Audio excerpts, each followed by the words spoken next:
Aroostook County is actually the largest county east of the Mississippi River, the size of Connecticut and Rhode Island combined.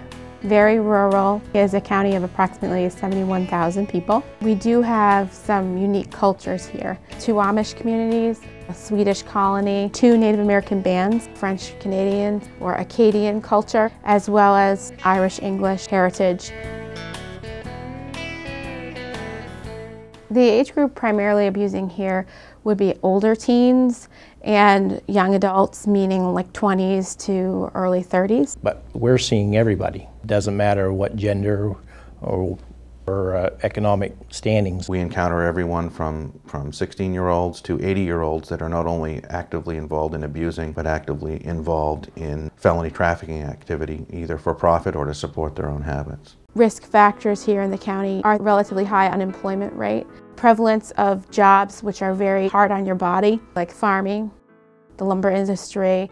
It is so rural. Youth don't have as much to do necessarily as in more urban locations. We dole out a lot of prescriptions in Maine, which means that there is a surplus of these powerful narcotic painkillers in medicine cabinets and in people's pockets. Clearly, many of those are unneeded and unused and are sold on the street instead of being used properly.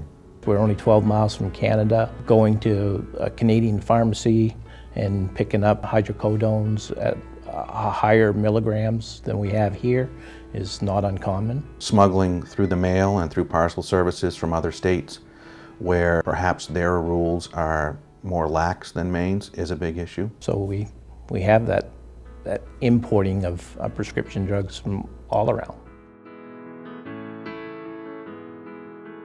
Our strategy for addressing prescription abuse has had several facets. We've done public education, which has focused on educating parents and adults about where youth get prescriptions and then what they can do to prevent access. We've also promoted take-back events. The police departments in the county have all committed to collect prescriptions 24 hours a day, 7 days a week. 80% of my crimes had some type of prescription drug involvement. So we felt that if we could get the prescriptions out of the homes, they would be less likely to have some type of invasion. And that's worked. We've sponsored several physician training events per year. The ASAP Coalition has really been instrumental in helping us gather that education and the tools that we need to make really good decisions with those folks that are in chronic pain or just a pain injury. Now we feel more responsible to make sure that we're doing healthy behavior for our patients and not putting them at risk for addiction. We've also started what's called a diversion alert program, where every month we send physicians a mailer about who's been arrested for prescription drug abuse or diversion in the county. It goes to all the clinics and all the 4 major hospitals and all the pharmacists. We've had 52% of physicians say that diversion alert helped them to identify a patient who was diverting or abusing. It's helped them communicate more with other healthcare providers about shared patients, that they became more aware of prescription abuse as a result of the program. When you look at that and you identify a patient that's yours or a patient that you think might be in our practice, that's where we really can get on top of what's happening. We usually call the patients in. We'll look at, right then, a drug screen, a pill count.